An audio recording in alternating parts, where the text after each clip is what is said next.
Queridos amigos de estos diálogos con la vida, gracias por acompañarnos. Gracias a la gente que nos escribe, y aparte es muy lindo, no solamente de aquí, de Argentina, sino lo que recibimos de Venezuela, de Perú, de Colombia, de todas partes de Sudamérica y de España también. Así que uno se siente bien, quizás es una tontería, pero uno se siente bien y se siente acompañado. Hoy vamos a tocar como tema el valor pedagógico de la ley. Antes vamos a leer un mensaje que ha llegado que dice así: al doctor Lavaqué. Mi muy querido doctor Lavaqué, mis diálogos con usted han sido el mejor regalo que me he dado en mi vida.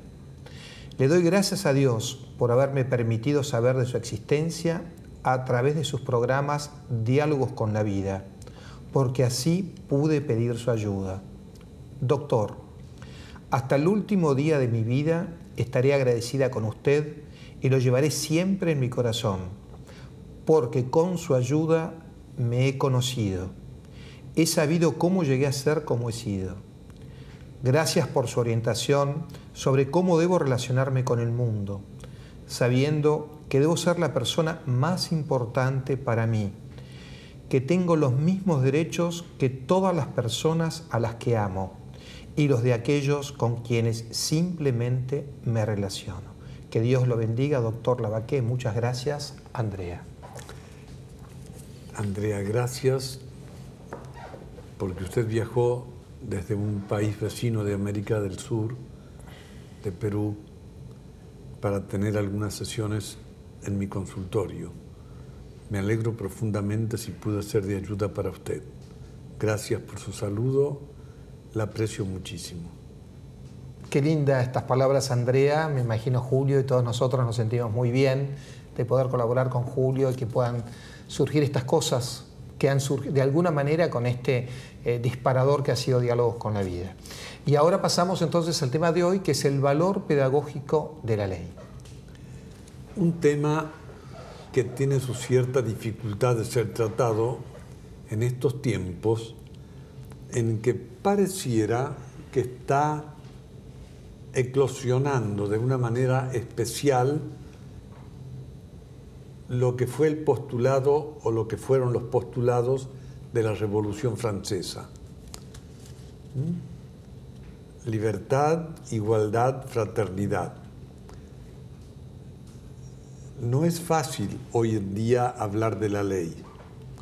Yo lo he probado intencionalmente con distintos auditorios donde estaba dando alguna conferencia sobre temas vinculados con la autoridad y la ley, y la prueba era esta. Yo les pedía que colaboraran con la mayor sencillez posible. Era una especie de experiencia que hacíamos con un auditorio de 400, 500 personas, que yo iba a decir una palabra y que ellos dijeran en voz alta, sin pedir la palabra, espontáneamente, la palabra que les provocaba la que yo iba a pronunciar. Era un tema de asociación libre casi. Entonces yo decía límite. Normalmente aparecía barrera, prohibición, negación. Claro. Raramente aparecía una palabra en sentido positivo, en el sentido de orientación, resguardo. Tiene mala prensa la palabra ley y el concepto de ley no le anda tan lejos. Es tanto el sentido de la libertad. El sentido de la libertad es tanto que no tenemos familiaridad adecuada con el concepto y la realidad de la ley. Pero sería bueno destacar los distintos sentidos que se le atribuyen a la ley. Yo he mencionado recién algo con esta experiencia que hice dando conferencias, pero podríamos detenernos ahora y decir, a veces a la ley se le atribuye el sentido de prohibición, porque la ley prohíbe hacer esto, o la ley es una prohibición. También se puede descubrir la ley como guía. La ley permite hacer estas cosas para estar tranquilos de que no va a haber malas consecuencias, no nos vamos a dañar. Si yo manejo a 190 kilómetros por el acceso norte llegando a Capital Federal, y es muy posible que ponga en riesgo mi vida y la de otras personas. Si respeto la ley de 130 como máximo, es más posible gobernar el auto y evitar riesgos innecesarios. La ley como guía y la ley como resguardo. Claro, si yo uso los guantes de látex para determinada operación de curación de una persona, es resguardar mi salud y resguardar también la higiene de la operación que voy a hacer. Es bueno eso, pero vamos a agregar todavía una comparación. Vamos a imaginar el tren bala en Europa o en Japón, pero vamos a ir a Europa. 300 kilómetros por hora. Ese tren, para deslizarse a esa velocidad, usa unos rieles.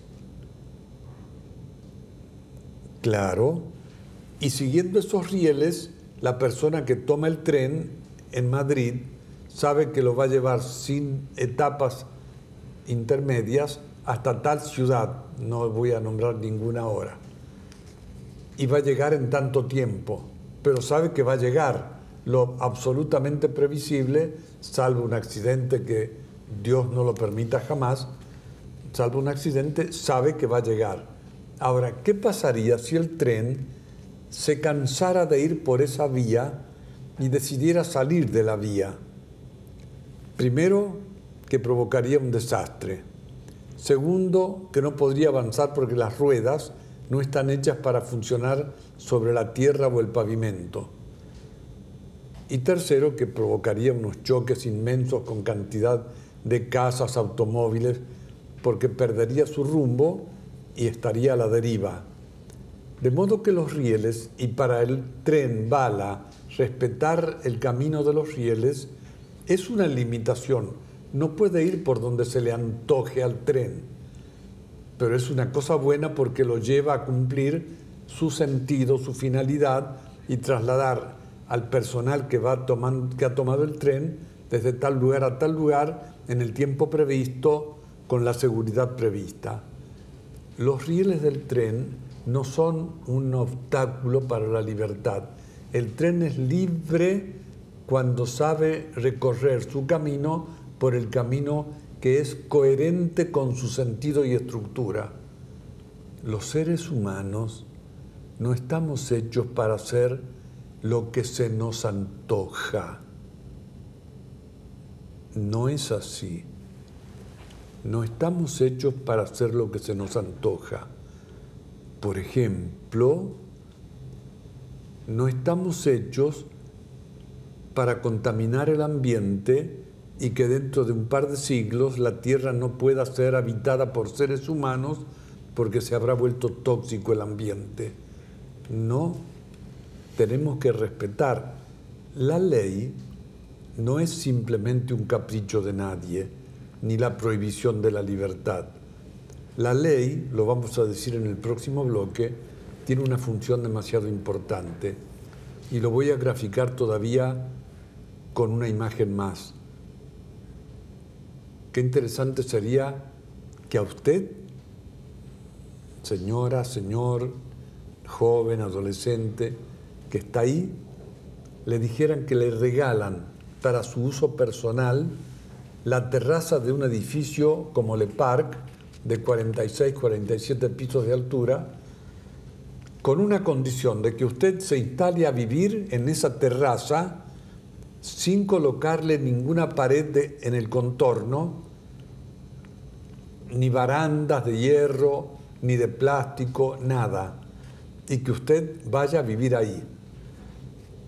Sería insoportable, tanto que nadie aceptaría esa condición, porque el solo pensar que acercarme al límite de la terraza me pone ante un vacío de 100 metros de altura casi, me desesperaría.